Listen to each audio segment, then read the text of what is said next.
അങ്കാലയിലെ രക്ഷാദൗത്യവുമായി ബന്ധപ്പെട്ട പുതിയ വിവരങ്ങളിലേക്ക് നമ്മൾ കടക്കുകയാണ്. അവിടെ തെരച്ചിൽ പുനരാരംഭിക്കാൻ പോകുന്നു. അല്പസമയത്തിനകം തന്നെ അവിടെ രക്ഷാദൗത്യം ആരംഭിക്കും എന്നുള്ളതാണ് ലഭ്യമാകുന്ന പുതിയ വിവരം. സമയം 6:30 അടുക്കുകയാണ്. ഓരോ മണിക്കൂറും നിർണായകവുമാണ്. അരുൺ പാറയ്ക്കൽ വിവരങ്ങളുമായി ചേരുന്നുണ്ട്. അരുൺ, പുതിയ വിവരങ്ങൾ. അരുൺ.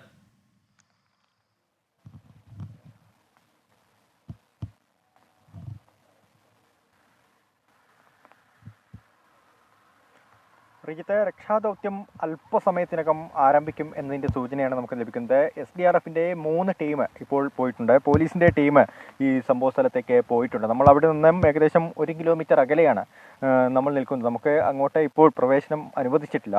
ഇപ്പോൾ ഈ രക്ഷാദൗത്യത്തിനുള്ള ഉദ്യോഗസ്ഥരാണ് അവിടേക്ക് പോകുന്നത്.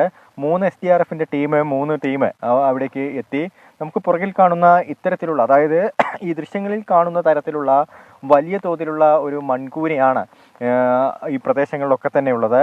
അത് വലിയ തോതിലുള്ളൊരു പ്രതിസന്ധി രക്ഷാദൗത്യ സമയത്ത് രക്ഷാപ്രവർത്തകർക്ക് ഇടയാക്കുന്നുണ്ട്. ഇപ്പോൾ പ്രതികൂലമായ കാലാവസ്ഥയാണ് അറിയിച്ചത്. അതാണ് പ്രധാനപ്പെട്ട കാര്യം. ഞാൻ അല്പസമയം മുമ്പ് പറഞ്ഞത് വെളിച്ചം വന്നു തുടങ്ങിയിരുന്നു, അതുപോലെ തന്നെ മഴ മാറി നിൽക്കുന്നുണ്ട് എന്നുള്ളതാണ്. എന്നാൽ റെഡ് അലേർട്ടാണ് ഈ പ്രദേശത്തുള്ളത്, ഈ ജില്ലയിലുള്ളത്. അതുകൊണ്ട് തന്നെ ഇപ്പോൾ ഒരു കനത്ത മഴ വരുന്നത് പോലുള്ള ഒരു സാഹചര്യമാണ്. പ്രതികൂലമായ കാലാവസ്ഥയാണുള്ളത്. ഒപ്പം ശക്തമായ കാറ്റുമുണ്ട്. നമുക്ക് നിൽക്കാൻ പോലും കഴിയാത്തത്ര രീതിയിലുള്ള ശക്തമായ കാറ്റ് ഈ പ്രദേശത്ത് ആഞ്ഞടിക്കുന്നുണ്ട്. അതൊക്കെ തന്നെ ഈ രക്ഷാദൗത്യത്തെ ബാധിക്കുമെന്നാണ് നമുക്ക് പ്രാഥമികമായി മനസ്സിലാക്കാൻ സാധിക്കുന്നത്. ഇപ്പോൾ രക്ഷാപ്രവർത്തകരൊക്കെ തന്നെ ആ പ്രദേശത്തേക്ക് പോയിട്ടുണ്ട്. രാവിലെ ഈ മഴ മാറി നിന്നിരുന്നു. ഒരു അരമണിക്കൂറോളം മഴ മാറി നിന്നിരുന്നു. അതുമാത്രമല്ല, ചെറിയ മഴ മാത്രമായിരുന്നു ഉണ്ടായിരുന്നത്. വെളിച്ചം വന്നു തുടങ്ങിയിരുന്നു. ആ സാഹചര്യങ്ങളൊക്കെ തന്നെ കണക്കാക്കിക്കൊണ്ടാണ്, ഒരു ശുഭസൂചനയായി കണക്കാക്കിക്കൊണ്ടാണ് ഈ രക്ഷാപ്രവർത്തകരൊക്കെ തന്നെ ഈ പ്രദേശത്തേക്ക് എത്തിയത്. പക്ഷേ ഇപ്പോൾ ശക്തമായ മഴ വരുന്നതിനുള്ള ഒരു സാഹചര്യമാണ് നമുക്ക് കാലാവസ്ഥ മനസ്സിലാക്കാൻ സാധിക്കുന്നത്. ഈ മണ്ണ് എങ്ങനെയാണ് ഈ ലോറി നിൽക്കുന്ന ഭാഗത്ത് നിന്ന് മാറ്റുക എന്നത് രക്ഷാപ്രവർത്തകരെ സംബന്ധിച്ച് ശ്രമകരമായ ദൗത്യമാണ്.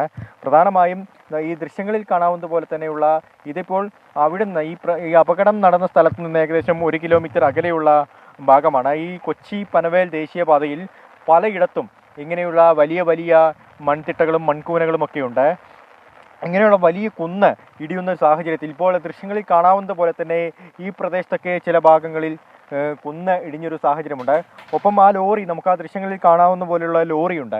ഒരു വാഹനം അവിടെ നിൽക്കുകയാണെങ്കിൽ പോലും അതിൻ്റെ എത്രത്തോളം ഉയരത്തിലാണ് ഈ മണ്ണ് ഉണ്ടാവുക എന്നത് നമുക്ക് ആ ദൃശ്യങ്ങളിൽ തന്നെ വ്യക്തമാണ്. ആ മണ്ണ് വകഞ്ഞു മാറ്റി എങ്ങനെയാണ് ഈ GPS ലൊക്കേഷനിൽ നിന്ന് ആ ലോറിയും അതുപോലെ തന്നെ ഈ അർജുനെയും പുറത്തെത്തിക്കുക എന്നാണ് ഇപ്പോൾ പ്രധാനമായും ഈ രക്ഷാപ്രവർത്തകരൊക്കെ തന്നെ നോക്കുന്നത്.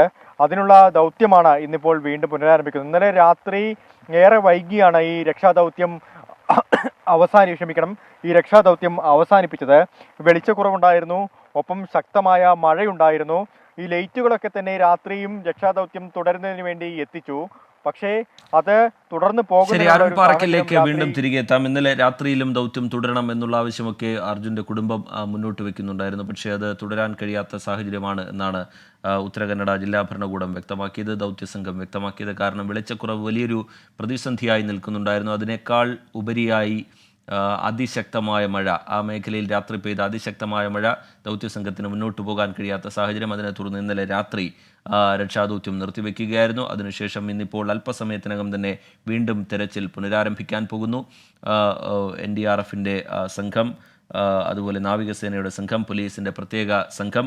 അതിനേക്കാൾ ഒക്കെ വലിയ പ്രതീക്ഷ നൽകുന്ന ഒരു ഘടകം ഇന്നുള്ളത് അത് റഡാർ സംവിധാനത്തിൻ്റെ സാങ്കേതിക വിദ്യ ഇന്ന് കൂടുതലായി ഉപയോഗപ്പെടുത്താൻ പോകുന്നു. കൃത്യമായി ആ ലോറിയുള്ള സ്ഥലം ലൊക്കേറ്റ് ചെയ്ത് അവിടേക്ക് എത്താനുള്ള ശ്രമം എത്രത്തോളം മുന്നോട്ട് പോകാൻ കഴിയും ദൗത്യസംഘത്തിന് എന്നുള്ളത് എല്ലാവരും പ്രതീക്ഷയോടുകൂടി കാത്തിരിക്കുകയാണ്.